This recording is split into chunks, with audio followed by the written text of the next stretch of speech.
오늘부터 요한계시록 강해를 이어가려고 합니다. 본래는 이렇게 길게 하지 않고 한 반년쯤 할 계획이었습니다.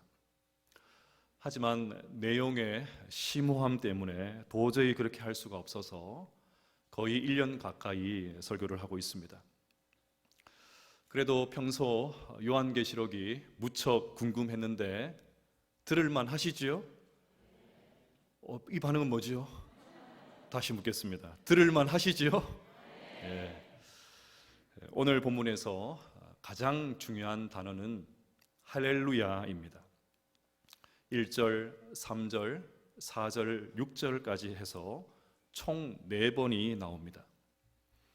할렐루야는 본래 히브리어인데 헬라어로 음력하면서도 그대로 할렐루야라고 말하고 있습니다. 또 어떤 찬양 가사에는 알렐루야라고 되어 있는데 이것은 라틴어로 음력하면서 생긴 약간의 변화입니다. 우리가 다 알고 있는 대로 할렐루야는 찬양하라라는 뜻입니다. 하지만 조금 더 자세한 의미는 이렇습니다.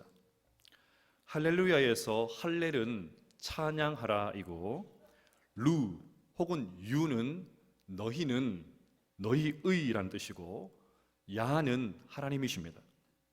그러니 할렐루야의 정확한 뜻은 너희는 하나님을 찬양하라, 너희의 하나님을 찬양하라, 그런 뜻을 가지고 있습니다. 지난주 설교 때 교회 안에서 압도적으로 가장 많이 사용하는 단어가 은혜라고 말씀을 드렸는데 할렐루야도 만만치가 않습니다. 그래서 할렐루야가 성경에서 많이 나올 것으로 생각할 수 있지만 실제로는 구약 성경 10편에서만 23번, 그리고 신약 성경에서는 오늘 본문인 요한계시록 19장에서만 4번 나오는 것이 전부입니다. 그러니 신약 성경에 4번밖에 나오지 않는 이 할렐루야가 오늘 본문에 다 기록이 되어 있으니까 중요하다는 말이죠. 우리는 언제 할렐루야를 합니까? 어떤 일을 당했을 때 할렐루야를 외칩니까? 수능이 얼마 남지 않는 요즘과 같은 때에는 자식이나 손주들이 대학에 합격을 하면 할렐루야를 외칠 것 같습니다. 그 어렵고 힘들다고 하는 국가고시에 합격을 하면 할렐루야 그러겠지요. 오랫동안 암으로 여러 질병으로 고생하다가 의사로부터 완치 판정을 받으면 더 이상 이제 병원에 오지 않아도 됩니다, 그런 소리를 들으면 저절로 할렐루야 그렇겠죠. 간절한 기도 제목이 있었는데 하나님 아니고는 설명 불가능한 그런 기적을 경험했다면 즉각적으로 할렐루야를 고백하게 될 것입니다. 이처럼 우리는 뭔가 나에게 좋은 일이 생겼을 때 할렐루야를 외칩니다. 오늘 이 아침에 여러분 모두를 축복하기를 원합니다. 하나님께서 우리의 모든 소원들을 들어주시고 원하고 바라는 일들이 응답되어서 할렐루야를 외치면서 전심으로 하나님을 찬양하는 그런 삶 될 수 있기를 주님의 이름으로 축복합니다. 그런데 더 중요한 것은 오늘 본문에 나오는 이 4번의 할렐루야가 어떤 의미인지, 어떤 상황에서 나온 할렐루야인지, 그것이 중요합니다. 오늘 본문에 나오는 할렐루야는 18장 20절과 연결이 됩니다.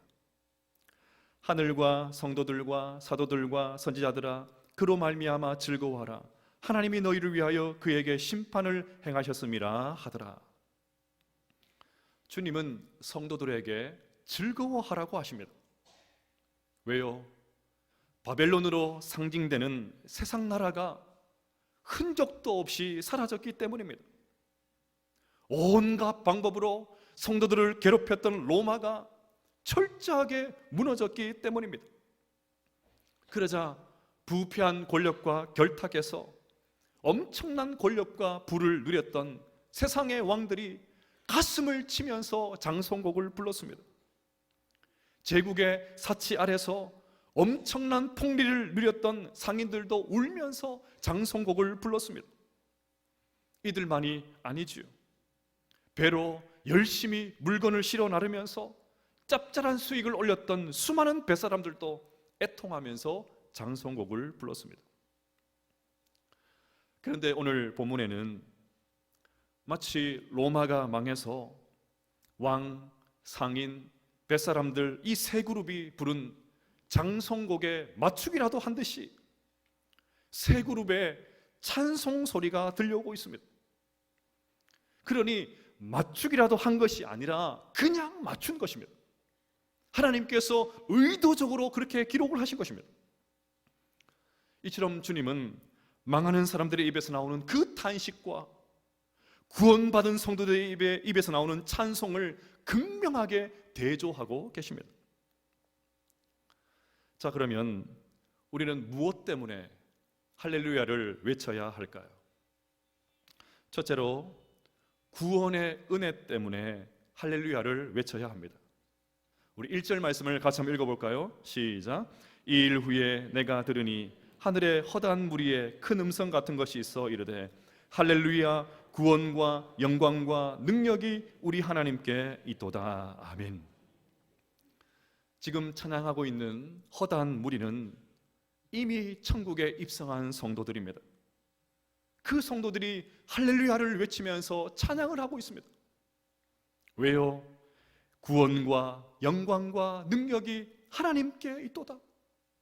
하나님께서 베풀어 주신 구원의 은혜 때문입니다.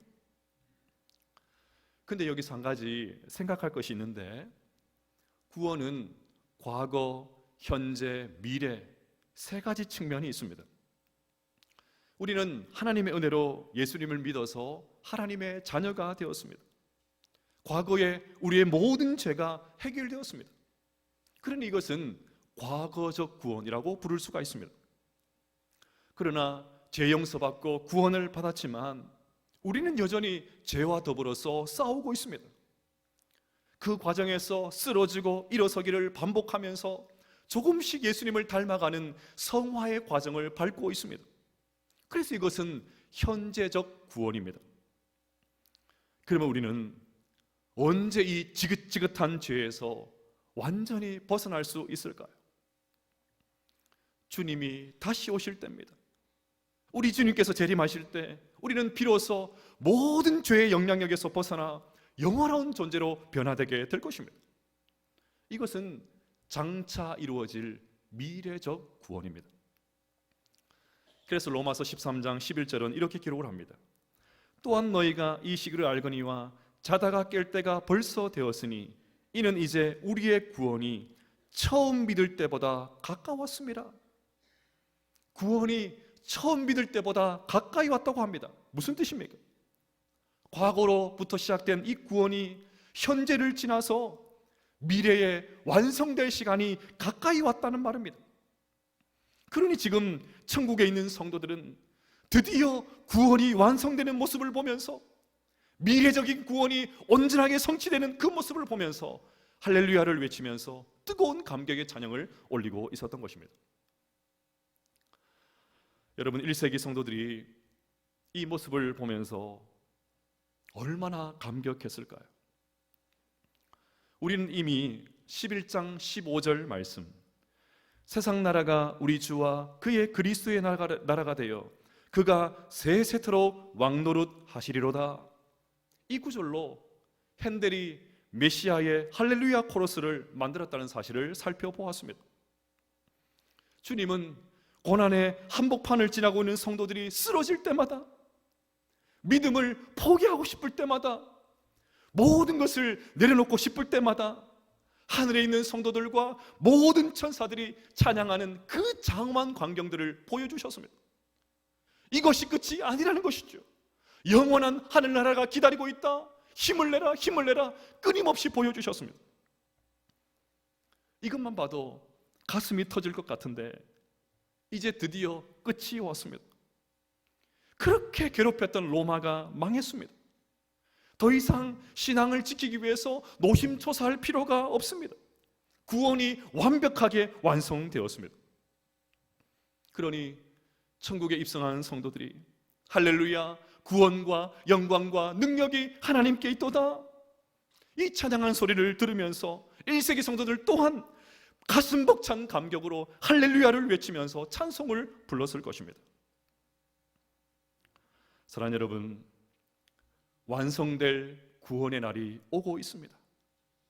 멀지 않아 우리 주님 재림하실 때 우리 모두는 온전한 몸으로 변화되게 될 줄로 믿습니다. 그렇기에 우리에게 가장 큰 기쁨은 구원의 기쁨인 줄로 믿습니다. 혹시 이 자리에 구원받은 감격을 잃어버린 분들이 계십니까?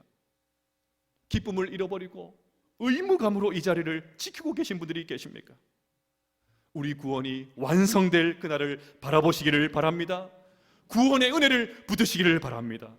그래야 우리 또한 할렐루야 할렐루야 찬송하면서 그 구원의 은혜를 높이면서 하나님을 찬양할 수 있는 우리 모두가 될 수 있기를 주님의 이름으로 축복합니다. 둘째로, 공의로운 심판 때문에 할렐루야를 외쳐야 합니다. 2절과 3절 말씀을 같이 한번 읽어보겠습니다. 시작. 그의 심판은 참되고 의로운지라 음행으로 땅을 더럽게 한 큰 음녀를 심판하사 자기 종들의 피를 그 음녀의 손에 갚으셨도다 하고 두 번째로 할렐루야 하니 그 연기가 세세토록 올라가더라. 아멘. 여러분들 살면서 억울한 일을 당해 보신 적이 있으십니까? 세상을 살다 보면 아니땐 굴뚝에 연기 나는 일이 제법 있습니다. 아궁이에 불을 붙이지 않았는데 연기 나는 일 제법 있습니다. 설교를 준비하면서 억울한 일 하나가 생각이 났습니다. 초등학교 시절에 당한 일인데 지금까지도 기억하는 것을 보니까 어지간히 억울했던 것 같습니다. 저는 목사가 되기를 원하시는 부모님의 바람으로 웅변 학원을 다닌 것 외에는 학원을 거의 다니지 않았습니다. 아니, 더 정확하게 말하면 한 사건 때문에 학원을 끊었습니다. 지금 생각하면 그 학원은 별로 그렇게 시설도 좋지 않고 겨우 석고보드로 칸막이를 나눠서 강의를 시를 사용하는 그런 수준의 학원이었습니다. 한 번은 쉬는 시간에 아이들이 서로 밀치고 놀다가 석고보드에 그만 큰 구멍이 났습니다. 자연히 주위에 있는 아이들이 무슨 일인가 싶어서 몰려들었죠. 저도 구경하기 위해서 구멍 근처로 갔습니다. 그런데 다짜고짜 원장 선생님이 구멍과 제일 가까이 있는 저의 멱살을 잡더니 묻지도 따지지도 않고 때리기를 시작을 했습니다. 그렇게 저는 일방적으로 폭행을 당했습니다. 얼마나 분한지요? 잠이 오지 않습니다. 꺽꺽 분해서 난 눈물 있잖아요. 꺽꺽 잠이 오질 않습니다. 요즘 같으면 당장 고소를 했겠지요. 그 길로 저는 학원을 끊었습니다. 설교를 준비하는 내내 막 분노가 치밀어 오르더라고요.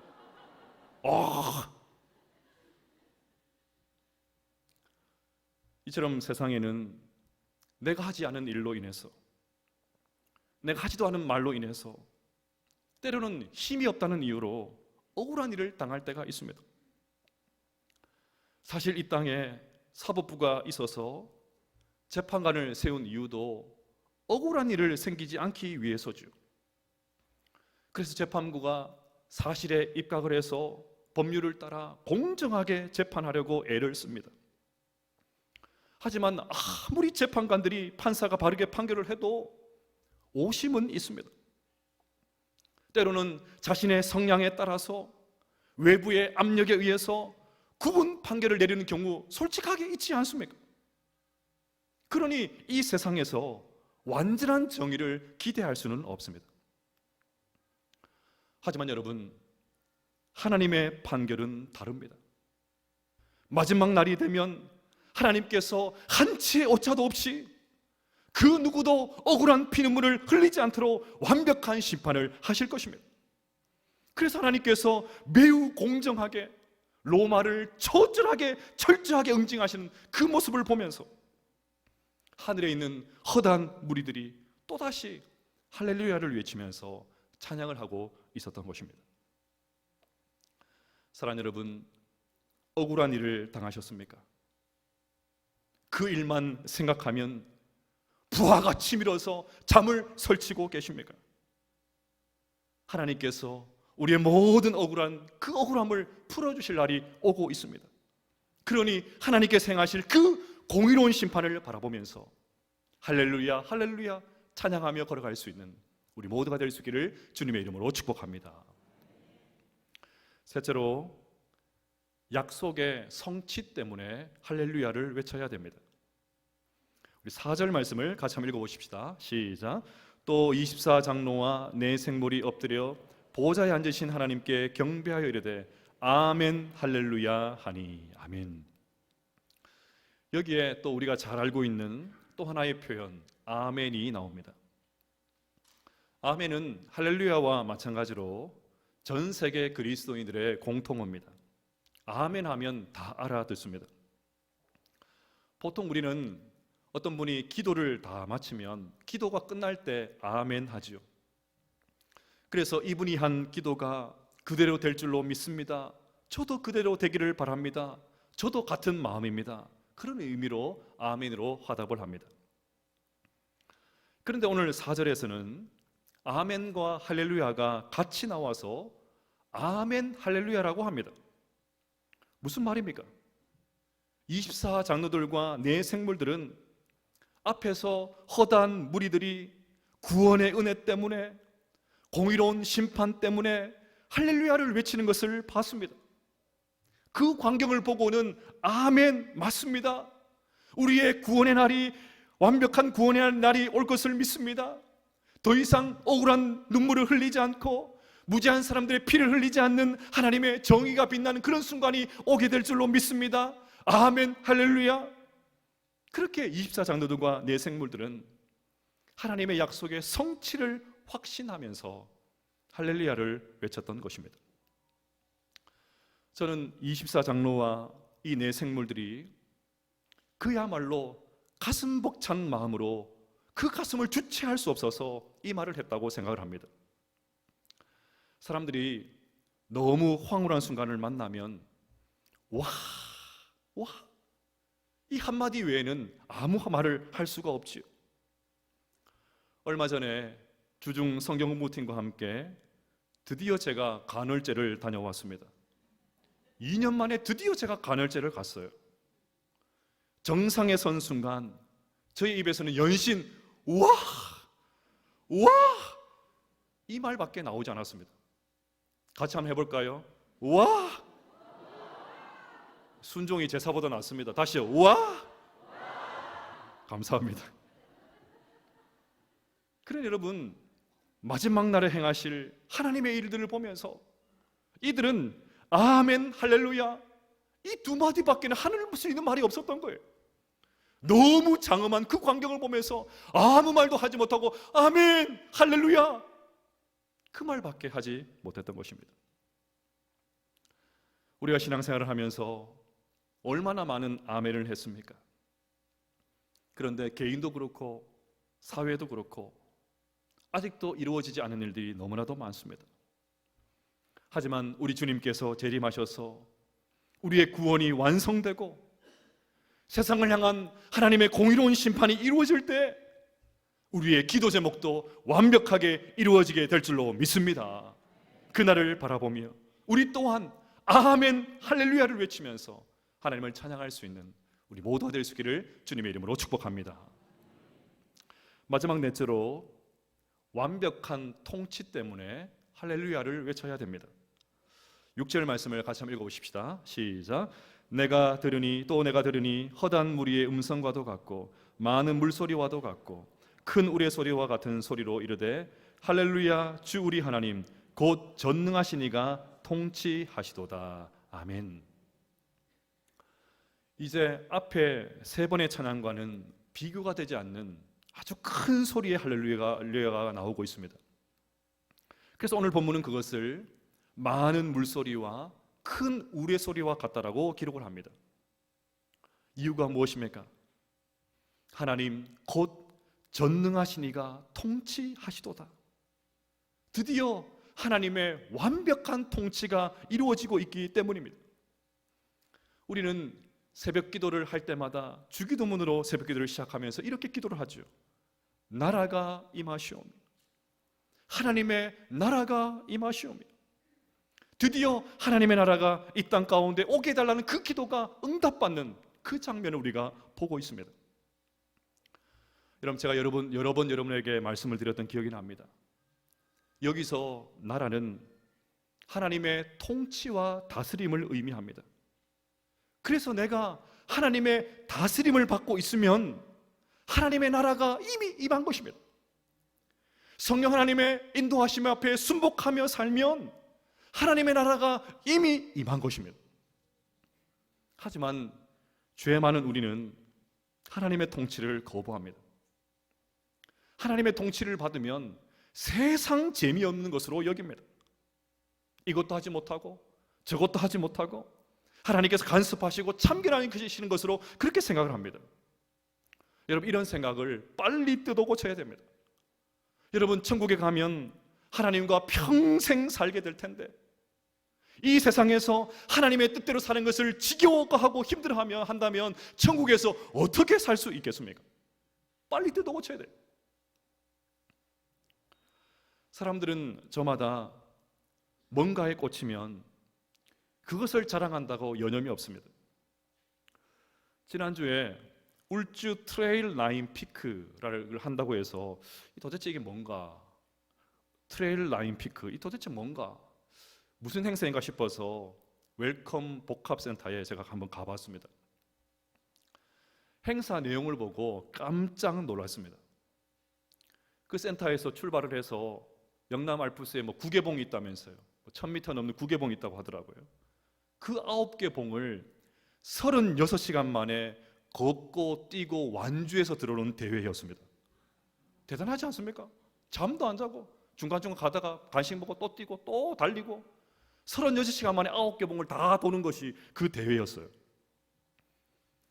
이런 분들을 만나면 틀림없이 등산의 묘미에 빠져서 산에 푹 빠져서 살 것입니다.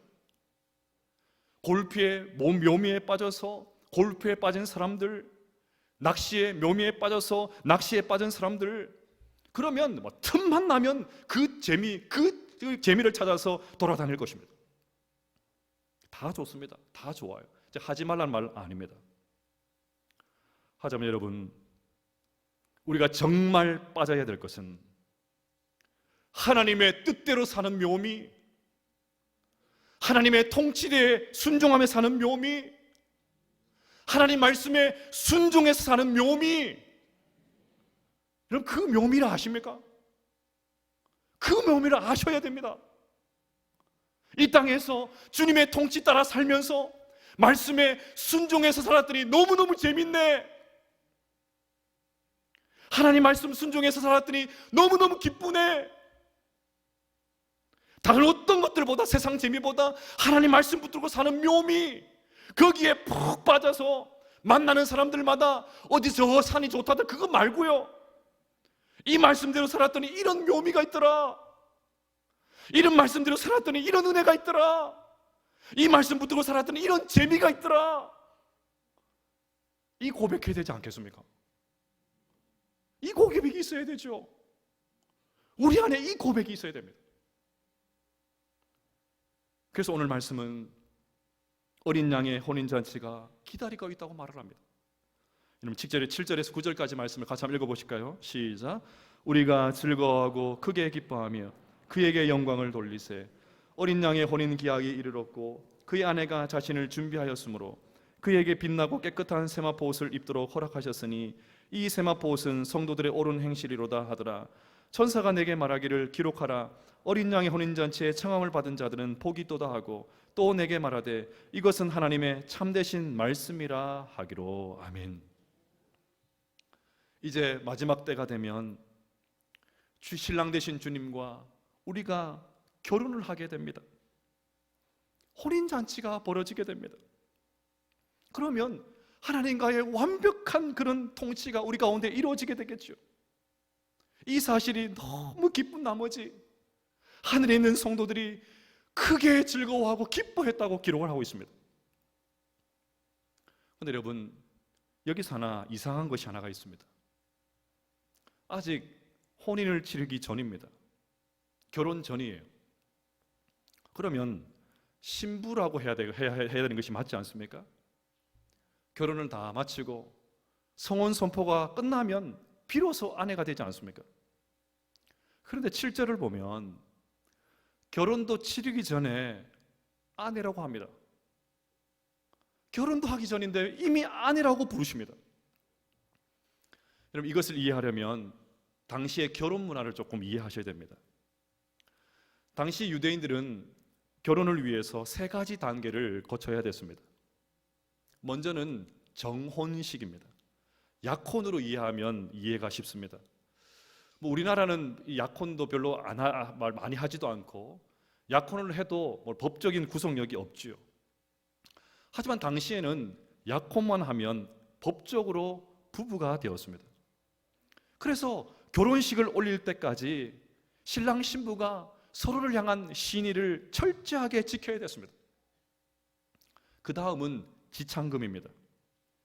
신랑은 신부의 아버지에게 결혼하기 전에 반드시 지창금을 제출을 해야 됐습니다. 만약 돈이 집을 다 준비되지 않으면 노동으로 그것을 대신할 수도 있었습니다. 그리고 마지막이 결혼식입니다. 신랑은 오랜 기다림을 다 마치고 신부를 데리고 와서 결혼잔치를 벌입니다. 여러분, 이러한 절차가 우리에게 그대로 적용할 수 있습니다. 그래서 윌리엄 핸드릭스는 이렇게 말을 했습니다. 그리스도 안에서 신부는 영원 전부터 택함을 받았다. 전체 구약 시대를 통해서 혼인은 예고되었다. 그 다음에 하나님의 아들이 우리의 혈과 육을 입고 오셔서 정혼은 이루어졌다. 그 결혼 지창금은 갈보리 산 위에 십자가상에서 지불되었다. 그리고 이제 신랑이 오시게 되면 어린 양의 혼인 기약이 이르게 된다. 이 땅의 교회는 이 순간을 갈망하고 있으며 하늘의 교회 또한 그러하다. 그럼 여러분, 중요한 질문을 던지겠습니다. 우리는 이 혼인날을 기다리고 있습니까? 주님과 결혼식을 치를 생각에 가슴이 뛰고 있습니까? 드디어 주님과 평생도록 함께 살겠구나. 그것이 정말 기쁘고 즐거우십니까? 그것만 생각하면 저절로 할렐루야, 그 재미 때문에, 세상 재미 말고요, 그 재미 때문에, 하나님과 영원토록 살게 될 그 재미 때문에, 하나님의 통치가 내 안에 온전히 이루어질 그 생각 때문에, 그것이 너무 흥분이 되어서 주체할 수 없는 기쁨 때문에 할렐루야 할렐루야, 그 찬양이 울려 퍼지고 있느냐는 것입니다. 청교도인 사무엘 루더포드는 이렇게 고백을 했습니다. 어린 양의 결혼 잔치를 기다리느라 나는 퍽 시장하다. 영적인 배고픔을 느끼고 있다는 말이죠. 또 존 브래드포드는 자기 옆에 묶여서 화형을 당하고 있는, 같이 화형을 당하게 될 한 사람에게 이렇게 말을 합니다. 형제여, 안심하게, 우리는 오늘 밤 주님과 함께 즐거운 식사를 하게 될 것이네. 사랑하는 여러분, 완벽한 구원의 날이 오고 있습니다. 우리의 모든 억울함들을 풀어주시고 하나님의 공의로운 심판이 이루어질 그 날이 오고 있습니다. 하나님의 약속이 성취될 그 날이 오고 있습니다. 무엇보다 하나님의 완벽한 통치가 이루어져서 어린 양의 그 혼인잔치에 참여할 그 날이 우리에게 다가오고 있습니다. 이 사실 때문에 우리 안에 소망이 넘쳐날 수 있기를 바랍니다. 세상이 줄 수 없는 그 하늘의 기쁨이 우리 가운데 일어나기를 축복합니다. 그래서 우리도 할렐루야 할렐루야 할렐루야 할렐루야 고백을 하면서 하나님을 찬양할 수 있는 그런 인생 살아가게 되시기를 주님의 이름으로 축복합니다. 5절 말씀을 함께 읽으면서 설교를 마치도록 하겠습니다. 시작. 보좌에서 음성이 나서 이르되 하나님의 종들 곧 그를 경외하는 너희들아, 작은 자나 큰 자나 다 우리 하나님께 찬송하라 하더라. 아멘.